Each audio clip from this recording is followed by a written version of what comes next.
Tantangannya terbesar sih cukup banyak ya. Apalagi kayak anggota-anggotanya tuh cukup banyak banget. Mungkin dengan cara bisa disatukan karena ego dari setiap orang-orang itu berbeda kan. Yang bisa kami lakukan itu membuat dan menyatukan mereka dengan cara memberikan tugas yang sama. Jadi program yang paling bagus sih untuk dikembangkan adalah program yang misalnya bersangkutan dengan olahraga.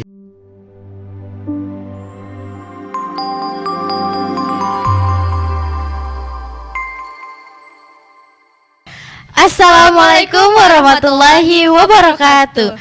Halo Sobat Nuja, selamat datang di podcast Nurul Jadid, cerdas berintegritas.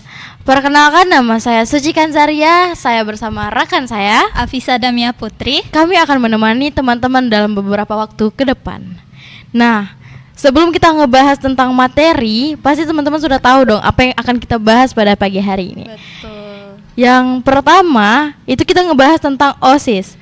OSIS itu adalah organisasi resmi siswa di sekolah yang menjadi wadah pengembangan bakat, minat, dan kepemimpinan. OSIS juga berperan dalam menyelenggarakan kegiatan sekolah serta menumbuhkan sikap tanggung jawab dan kerjasama antar siswa. Oleh karena itu, kami mendatangkan kedua sosok narasumber yang telah purna di OSIS SMP Nurul Jadid. Tanpa lama-lama lagi, mari kita sambut saja kedua orangnya. Halo semua. Perkenalkan, nama saya Fahmi Alvanur Rahman. Saya selaku Purna Ketua OSIS dari SMPS Nurul Jadid. Dan di sebelah saya, Halo semuanya, perkenalkan nama saya Zaskia Maharani. Saya adalah Purna Wakil Ketua OSIS dari SMPS Nurul Jadid. Nah, kami akan masuk pertanyaan nih. Selama menjabat, apa sih pengalaman paling berkesan menjadi pengurus OSIS? Oke, jadi saya izin menjawab dulu. Jadi pengalaman yang paling berkesan bagi saya selama menjabat menjadi pengurus OSIS itu, yang pertama itu, yang paling awal itu saat pelantikan OSIS ya. Yang dimana itu kan siswa dan guru-guru tuh melihat semua kan. Jadi kayak kesannya kita diapresiasi kali nih. Jadi ada juga bentuk apresiasi yang berupa itu tepuk tangan. Jadi kayak paling berkesan lah pokoknya di sana. Gitu. Nah, menurut kalian makna menjadi bagian dari OSIS itu apa sih? Makna menjadi ketua OSIS atau makna menjadi anggota OSIS itu, yang pertama itu bagi saya itu sebagai wadah kita ya, untuk kedepannya dan juga untuk di masa depan, dan juga sebagai melatih mental dan juga jiwa kepemimpinan kita gitu. Lalu kesalahan apa yang sering terjadi saat awal pengurusan OSIS dan sebaiknya dihindari oleh OSIS baru? Jadi kesalahan yang sering kali dilakukan oleh OSIS itu adalah tidak bertanggung jawab dalam kerjanya. Seperti kayak dalam event mereka suka lari-lari kayak kemana-mana gitu, kayak misalnya lagi butuh banget, tapi mereka nggak ada waktu posisi kita mau dibutuhkan kayak gitu. Itu tuh akibatnya fatal banget untuk event itu dan untuk seluruh anggotanya. Oke, berarti kalau misalnya ada anggota yang hilang udah pasti buyar eventnya ya? Gitu. Jadi sikap apa yang paling penting dimiliki oleh pengurus OSIS baru nanti? Oke, jadi menurut saya sikap yang paling penting itu nanti saat pengurus OSIS baru nih ya. Yang pertama itu yang kemarin itu kurang saat kami menjabat itu, yang pertama kerja sama. Jadi chemistry-nya itu kayak kurang gitu. Baru yang kedua itu dapat bertanggung jawab. Dulu kalau dikasih tugas itu palingan tidak dapat bertanggung jawab, jadi tugasnya itu ditinggal gitu. Ya, jadi dua ini aja yang sangat penting ya bagi saya itu. Oh, sama yang ketiga itu menahan egois. Kan namanya organisasi itu kita pasti bersama-sama kan. Yang tiga ini sudah termasuk tadi. Kerjasama, bertanggung jawab, dan egois, tidak egois. Oke, itu aja.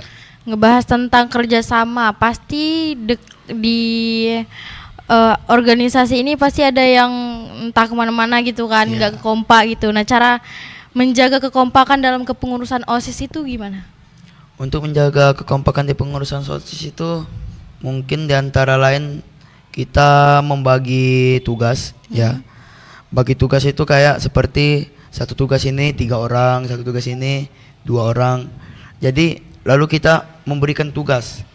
Tugas ini harus kita minta diselesaikan sesuai jadwal yang sudah ditentukan gitu. Seperti lagi kembali lagi kita ke tanggung jawab tadi. Apabila tanggung jawab dikerjakan, dia akan bekerja sama. Kan tetap di situ aja, bertanggung jawab dan bekerja sama. Jadi tetap di situ aja. Jadi apabila kekompakannya kurang dalam menjalani tugas tersebut, berarti yang dikurang itu adalah kerjasamanya. Dan apabila benar atau berhasil dalam membuat tugas tersebut tadi, itu berarti kekompakannya sudah berjalan dengan lancar gitu. Oke. Pesan apa yang ingin disampaikan kepada ketua dan wakil OSIS yang baru?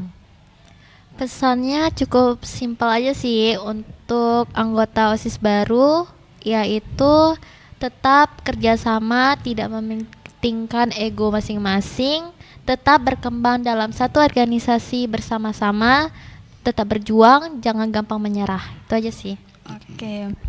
Lalu pastinya di jadwal OSIS kan lumayan padat nih. Iya, betul. Jadi bagaimana cara kalian untuk membagi waktu OSIS dan juga waktu belajar kalian?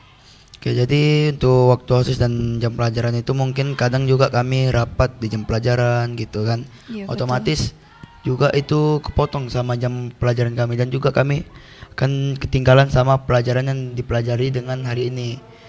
Bagaimana caranya itu? Yang pertama itu kami akan tetap mengikuti rapatnya. Namun apabila sudah selesai rapatnya itu, kemungkinan besar kami akan menanyakan teman atau guru yang mengajar tadi apa pelajaran yang dipelajari saat tadi, atau kami akan juga mengulangi pelajaran apa yang sudah dipelajarin tadi gitu di rumah atau setelah rapat tadi gitu. Oke, nggak cuma mementingkan tugas kalian di OSIS, namun juga mementingkan kegiatan belajar kalian di sekolah. Iya, betul. Lalu tantangan terbesar apa yang kalian hadapi selama menjabat menjadi OSIS? Tantangannya terbesar sih cukup banyak ya.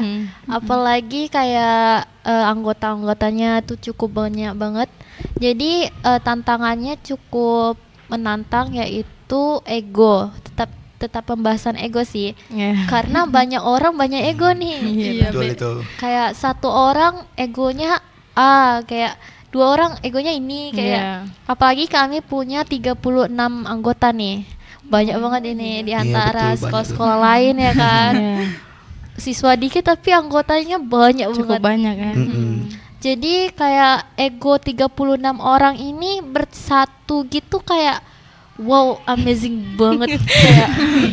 kayak wow, susah banget ini, kayak pertama kali ngerapat kayak bahas apa, pokoknya mereka oke lah ngikut. Iya. Pertama kali ngikut terus Seterusnya kan kayak seterusnya lama-lama aduh kayak pusing banget, apalagi pas lagi ada event tuh kemana-mana egonya kemana-mana, yang satu mau dokumentasi, yang satu mau ikut lomba, yang satu mau ikut jadi PJ, kayak oh my god, kayak susah banget sih itu mentingin ego. Apalagi cewek-cewek nih lebih banyak nih, kami Kalau cewek lebih ini sih. kami cewek banyak banget dibandingkan cowok cuman gak nyampe 10 orang. Oh, sisanya cewek semua berarti? Cewek semua, mayoritas cewek. Iya. Jadi dominannya cewek gitu. kayak gitulah pokoknya ada Udah gitu. gitu. Oke, kita ngebahas tentang ego nih sekarang. Pasti di kayak rapat gitu kan, pasti ada yang berbeda pendapat. Nah, bagaimana cara menghadapi perbedaan pendapat di dalam organisasi itu? Mungkin dengan cara bisa disatukan, karena ego dari setiap orang-orang itu berbeda kan. Jadi itu yang pertama yang bisa kami lakukan itu membuat dan menyatukan mereka dengan cara memberikan tugas yang sama gitu. Bagaimana caranya agar tugas ini selesai dengan waktu yang sudah ditentukan gitu. Yang di antara lain kami akan memberikan tugas, dan apabila di antara mereka itu tidak bertanggung jawab atau sesama ego mereka itu tinggi, itu bisa dibilang orang ini tidak kami bisa dievaluasikan, orang ini tidak akan kami ajak lagi untuk ikut-ikut sesuatu. Atau bisa jadi juga kami akan memberikan sanksi dan juga sebuah hukuman mungkin, dan juga nanti dan juga briefing ya. Kok bisa dia ego gitu. Dan juga bisa jadi nanti kedepannya dia bisa ikut, kemungkinan kalau dia berubah. Kalau tetap seperti egonya tinggi itu akan kami vakum atau bahkan dikeluarin dari anggota OSIS gitu. Oke. Di dalam organisasi OSIS ini program apa yang menurut kalian perlu dipertahankan atau dikembangkan? Jadi program yang paling bagus sih untuk dikembangkan adalah program yang misalnya bersangkutan dengan olahraga. Iya, betul, olahraga. Olahraga itu paling banyak diminati di sekolah ini, apalagi perempuannya. Untuk lihat cowok-cowoknya mungkin Iya kayak sih. itu tuh paling banyak diminatin, apalagi futsal. Iya. Kemana-mana ada apa aja mereka pasti tanya, kakak OSIS ada event futsal nggak kak, kayak Iya, futsal betul itu. futsal kayak gitu. Misalnya kalau kami nggak jawab, tahun ini kayaknya nggak ada futsal deh, Iya. kayak ya Kecewa. kayak kecewa Murung banget kayak gitu. gitu ya kan, kayak Iya. cowok ini kami mau futsal lah kak, kayak gini. Kayak kami tuh nganggapnya oke lah, nanti kami buat proposalnya. Iya. Jadi programnya itu tetap cukup menantang di futsal aja sih, kayak lebih kayak amazing banget kayak Iya gitu. gitu. Betul. Lalu menurut pengalaman kalian selama menjabat jadi OSIS, bagaimana cara agar kegiatan OSIS itu lebih diminati oleh para siswa di sekolah? Oke, jadi bagaimana cara mengetahui siswa yang diminati ya? Itu mungkin banyak jam seperti jam ekskul itu kami bisa melihat ya, apa yang paling banyak orang ini pilih gitu, siswa-siswa pilih. Kebanyakan kalau di sekolah Nurul Jadid ya, itu kebanyakannya di bidang olahraga gitu. Jadi kami juga membuat sebuah event atau acara gitu yang berunsur olahraga gitu, biar diminati.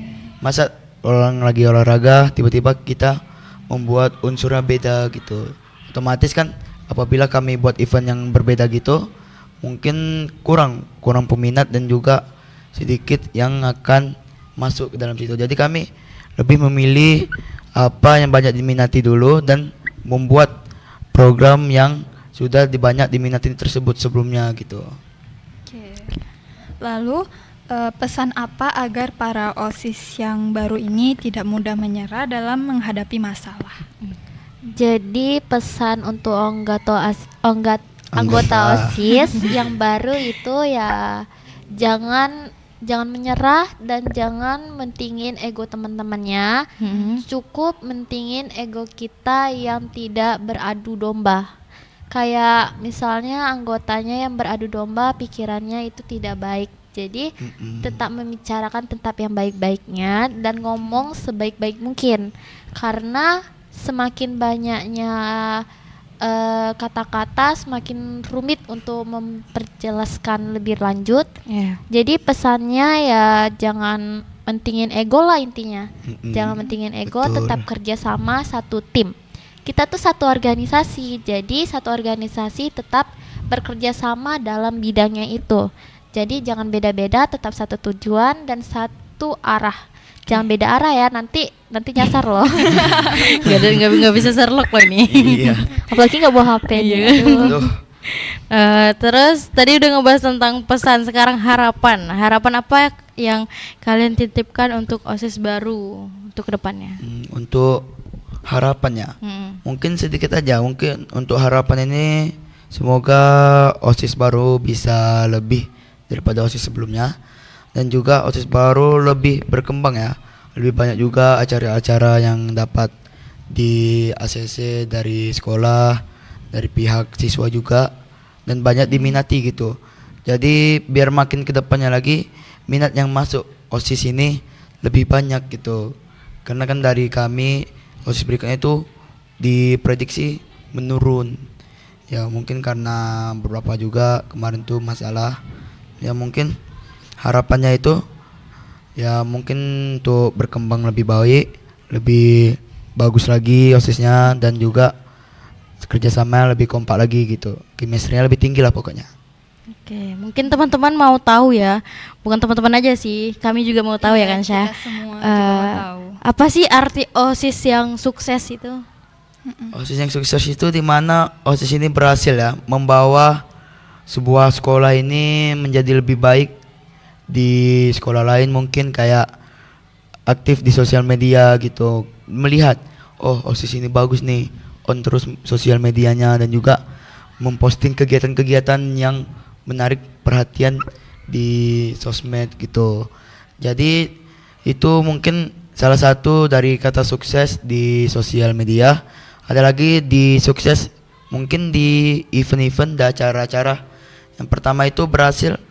Biasa kan kalau kami buat event itu kadang ditolak, kadang kami membantah kalau event ini bisa gitu. Itu juga salah satu keberhasilan dan kesuksesan yang dapat kalau dapat yang kami jalanin dalam event sekolah atau event yang diselenggarakan oleh OSIS tersebut gitu. Jadi itu sudah termasuk sukses juga. Jadi banyak sih sebenarnya kata sukses dari OSIS ini, tapi itu yang salah satunya saya sebutkan gitu. Oke. Jadi di episode kali ini kita telah membahas banyaknya peran OSIS dan juga peran anggotanya, lalu tantangan terbesar dan juga pesan dan harapan untuk anggota OSIS yang baru. Nah di OSIS ini kita nggak cuma tentang perkembangan diri sendiri, namun juga perkembangan anggota-anggotanya yang lain. Gitu. Mungkin sudah ya. Udah nggak kerasa juga sih sebenarnya waktunya. Oke, kita tutup saja podcast pada pagi hari ini. Terima kasih untuk teman-teman yang sudah menonton sampai habis. Sampai jumpa di episode berikutnya. Nurul Jadid, Cerdas berintegritas. Wassalamualaikum warahmatullahi wabarakatuh. Bye-bye. Dah.